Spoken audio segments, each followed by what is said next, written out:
فدا إجولة نما عرفتو اتشير قد أنا فدا هذا جت تجتكر تابدا سالفن تابدا من جابك خلاص ديسا خلاص بلا جلا وتبان هذا إيبان كبا هذا ديسا كبا جلا نجيب بسيسه بق أنا من أفجر أنا إبادي إبادي قول ساكسي جرا خلاص إنجا ديسا خلاص تناف سينانس هيرانس كديدة ربي براتي سينغا فتا موتوم ما براتي سينغا فتا نوف جيب بنيجر نجيب بسيسيجر واني أما ديما ما جرو كل نجيب بسيسي قول منين ربكا بكا هنگا خلاص والله هنگا يا خلاص هنگا والله هنگا خلاص بكا نغير ورد دلدل برات قفتي اتح فيها اوفة ملي اسي ورد قرتي قسيمو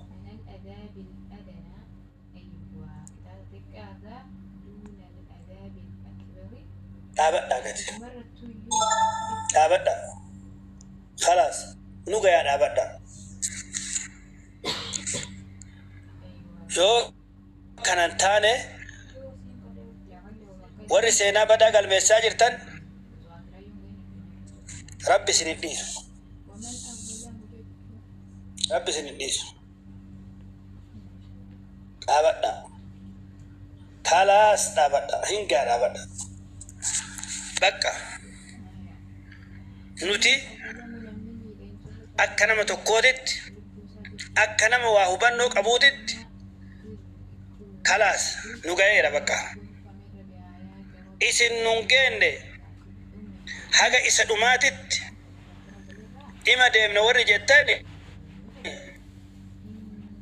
ربو ما سنت ديم نيسن ديم نانو مسكين ومار كان قبل مال قونا له وما وني قونا نجر كناف أبدا واللابا والبدا غرتي هفا توكو ربيكا تاو قبا نمن هندي غرتي غسيمول كتاو قبو جزاكم الله خيرا ربي نسيناتسو ركو غرغرا بيتين نرى نما كين نرى ربي هذا بسو سنين جدا السلام عليكم ورحمة الله وبركاته أيه نم سنت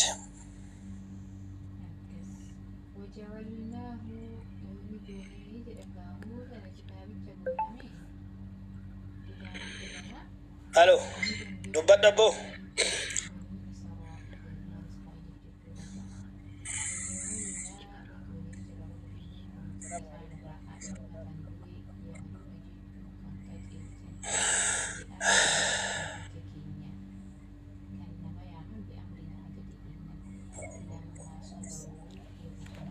Aye Idris. Isatuni salbata. Akhirat isati. Dunia tu salbinna. Ati namni miidhaa namaa ooftu guyyarraa miidhaa namaa haasoytu miidhaa namaa barreessitu jaluma kanattu ammoo waan ajaa'iba argaa jirra.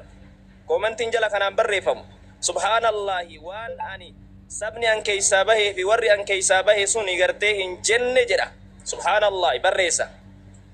Sheeka guddaa kana ga'u kan osoo dogongora illee namni hin dogongora sirriidha. Namni dogongoruu danda'a. Wanni jala kanaan jedhamee barreeffamu amma Abuu Yahyaadha waan hin fakkaanne waan fokkataadha subhaanallah. Namni nu amma ummata surree keessatti maraate sun nu jechuun hin danda'amu. Yoo dubartillee taatellee warri gartee shiita keessatti maraate jedhe nu jechuun hin danda'amu. Amma nuyi warri gartee nuyi warri biyyi eeggattu amma dhugama nuyi warri biyyi eeggattu.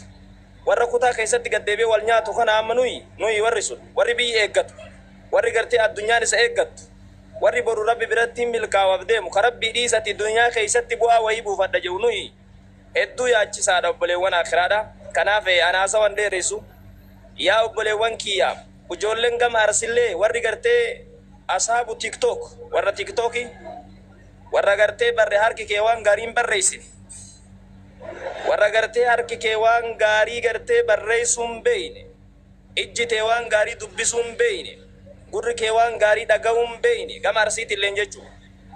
Yaa nama gartee ati guyyarraa wanni ati haasoytu waan badaa ta'e mee of laali xiqqoo of duuba deebi'i. Wanni biyya Suud Arabiyaa dhayiteefi warra kee jijjiiruuf of jijjiiruu baate waan ta'eef, of jijjiiruu fi warra kee jijjiiruu baate waan ta'eef, yoo gurri si dhagaye, yoo ijji si argite, yoo qalbiin tee si yaaddee horiin gargar jiraatte, dhaabbadhu gartee zulmii kanarraa jechuun barbaada gama arsiitillee. Ijoolleen keenya gama wallollee dhaabbadhaa. Walloon jechuun nu akka ummata guddatti yaannanu. Walloo ummata guddatti yaannanu. Walloo warra daangaa gartee lafee teennaa eegeechetti yaannanu. Warra daangaa lafee teennaa eegetti yaanna. Warra daangaa lafee teennatiif jecha gubataa ture jechuutti yaanna. Warra daangaa lafee teennatiif jecha miidhamaa ture dhiigni isaa jigee, garii qaamni isaa muramee, garii gartee ijji itti badee, gurri isaa irraa muramee, miila itti dhabee, biyya isaa keessatti mana yaalaa itti yaalamu dhabee achirraa baqatee Oromiyaa keessatti yaalamaa ture. Oromoon achi jiru waliin rakkataa ture. Keessaa tokko Ilma Arsiiti. Ani biyya jira, bakki an jiraadhu magaalaa Adaamaa kana Abu Yahyaa. Magaalaa Adaamaa kanatti biyya Wallootirraa gizee lolaa san achirraa ijoolleen achi as baqatanii turan sababa hospitaali biyya san keessa jiraachuu dhabuutiif dhiiga kennatu Adaamaa kana jira jedhanii hospitaala asii kana dhufan. Yeroo san keessatti masiida maratti waliin dhaabbannee du'aata magaalaa kana jiru waliin imaamman waliin dhaabbannet du'aa isaanii awwaalaa turre, miidhamaa isaanii miidhama baasaa turre. Wanni akkas nu godhaa ture suni waan biraati miti, dhiiga kennaa jechuuf. Dhiiga kenna jechuuf malee waan biraati himiti. Ammas irra deebine gama Wallootilleen dhaabbadhu namni dhara dalagaa jirtu. Gama Arsiitilleen dhaabbadhu nama dalagaa jirtu. Ijoolleen keenya fakkeenyaaf warri asirratti gartee gabayaa badii kana oofaa jiru nama 4-5 irra jiru. Gama Wallootirraa ijoollee 3-4, gama Arsiitirrallee ijoollee 3-4-5 irra jiru. Kunniin kallattiin osoo dhufee walloolee waltumee jedhe baay'ee bareeda. Jidduu kana keessatti ijoollee Yamanii keessaa baatee jette. Yamanii keessaa baatee dhufte. Ijoollee gartee bahara irratti rakkataa turte. Affaariin keessatti rakkataa turte.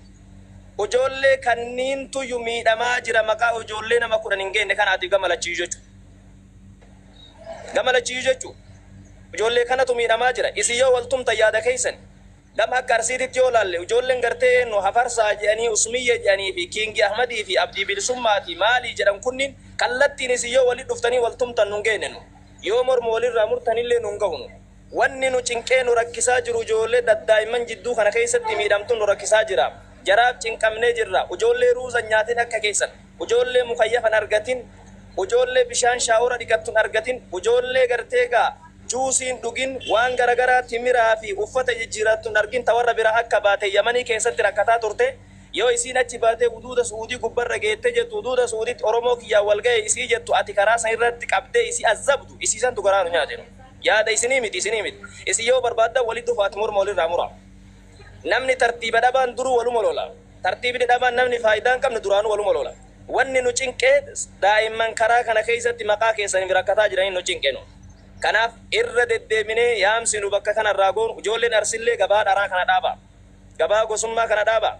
Nabiin bareedan sun alayhi salaatu wassalaam waggaa 1000 takkaan duratti gosummaa gaafa hojjete ijoolleen ansaaraa ansaaratti lallabde, gaafata muhaajiratti lallabde san da'uuhaa fa innahaa mumtina. Waan gosummaan iyyitan kana dhaabaa isiin tun hin ajooyti jee Rasuulli sallallahu alayhi wasallam. Isa kana ta'eef wanni isin oofaa jirtan kun waan akka amantaa islaamatitti illee amantaa islaamaa keessaa isin fageessu.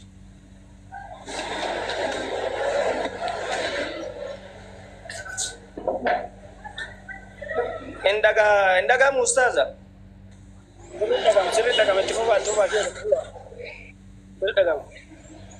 Ani sinirraa dhaabbadha hedduu jazakumullahu khairani. Sababa waan kanaatiif arrabsamtanillee jirtanii, laakiin haga dandaametti nu garee gara tokkollee hin deeggarru. Ani Arsillee hin deeggaru. Ani Wallollee hin deeggaru. Miidhamaa jidduu kanatti deeggaraan. Ani dhiigatti Arsiidha. Arsiin miidhame na quuqa. Akkuma Arsiin miidhame na quuqu san ka Walloo ka miidhamellee na quuqa. Li'annahu Walloo fi gartee Oromoon ilmaan warra tokkooti. Garri wal fidan hin jiru.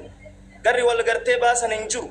dhiiga tokko rabbi dhiiga tokko godhee nu uume san dubbattaati ilmi muslimaa amantaa biraa yoo qabaatee obboleessa keenya ilmi muslimaa amantama birallee yoo qabaatee ka jirullee taate obboleessa keenya sabni biraa amantaa islaamaa yoo qabaatee obboleessa keenya sila kana ta'e adaraa keessan gama lachinuu balaa kana dhaaba waan biyyaa wal gartee walii gadooftan kana dhaabbadhaa irraa balaa kanarraa dhaabadhaa balaan kun balaa isin xiqqeessu balaa isin salphisu isinirraa si gudhiiroo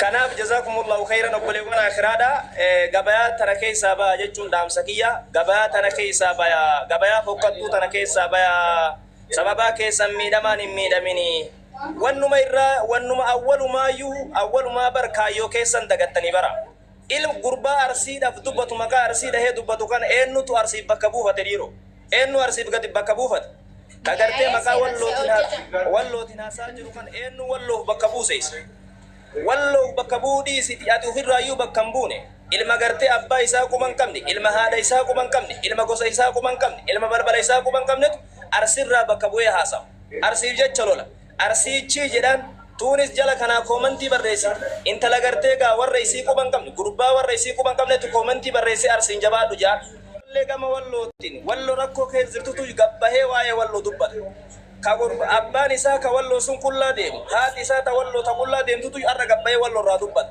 yoon bakka walloo irraa dubbatuu geet yoon bakka arsiitti irraa dubbatuu geet ati aga silaa teetifuu waa nyaatte hin dhuyne teetifuu waan ijaaranne teetifuu hin fuune ilmaayyuun qabdu uffataan jijjiiranne ati yoom waa'ee walloo dubbachuu fi waa'ee gartee ka arsii dubbachuu geet kanaaf of ta'i dura namaaf waan biyyaa dubbachuuf dura of ta'uu si barbaachisa jechuun dhaamsa kiyya jazakumullahu khairan gabaa dhaaraa tana keessaa baya gabayaa dharaa tana keessaa baya gabayaa biyya wal qooddan keessaa baya nu xiqqeessitanii biyya keessaa nu galchitanii nu salphiftanii sabni biraa nutti kolfee jira biyya keessatti biyya jirra anama biyya jira wanni biyya keessa deemamaa jiru waan dhiyaatu miti biyyi teenna gartee akkam jirti beelatu jira caamatu jira qorratu jira sila kana ta'eef isin biyyaa waliin qoodinaa jechuun dhaamsa kiyya bareechee isinii dhaamu jazakumullahu khairan tanuman isinitti dheeresse ustaaza barakallahu fiikum ahsantum warri koomantii haga dandameen koomantiin isin barreessitan koomantii nagaa buusu haa ta'u nama waan ta'eef yoo abuu yahyaan dogongore ati ka koomantii barreessitumaa dogongorta yoo ani muusan ka dogongoru taate ati ka jala kanaan barreessitumaa dogongorta yoo gartee ijoollee karaa amma maal jetta eenyu maal jedhan gartee ijoolleen gama wallootiin jiru kun yoo dogongore ijoollee walloo ka jala kanaan barreessitan maa dogongortan ijoolleen arsiidhaa yoo dogongorte ijoolleen arsii ka jalaan koomantii barreessitan maa dogongortan walii wallaalaa maa taatan dhiiro wallaalaa ta'uun qabdan jechuun dhaamsa kiyya mee ammumarraayyuu nagaa laabsina jala kanarraa koomantii bareedaa barreessa yoo dandeetti akkatti namni gartee araaramu barreessi dadhabde taanan man kana yu'minu billahi wal yawmil akhir falyaqul khairan aw liyasmut ya rasul sallallahu alayhi wasallam namni rabbitti amane jedhe akhiratti amane waan gaarii haa dubbatu yookaan ajallisu ya rasul sallallahu alayhi wasallam kana jazakumullahu khairan waan gaarii barreessan dhaamsa kiyya wassalamu alaykum wa rahmatullahi wa barakatuh وعليكم السلام ورحمة الله وبركاته حفظكم الله ورعاكم جزاكم الله خيرا شيخ موسى ربنا سنر حاجالته رب ركا سني هاغدو بكا جرتنتي اسقفا متي بكا جيتنتي كاسة إجولة تنا إجولة كما كنا كانوا ركايان اللي كخلي غلغلاتي جارسي كما هرجتي اللي كما غرتي كسيمو بورنا تيلي كما غرتي هندايو جارس كاياني جراني nurrallee kaanii jiran jechuudha akka mana kennaatitti ijoollee mana kennaa akka qabbaneessinu akka gartee gas immoo itti himnu bakka hundatti seennee hayyee akka gartee yaada isaanii gartee gas immoo waan isaan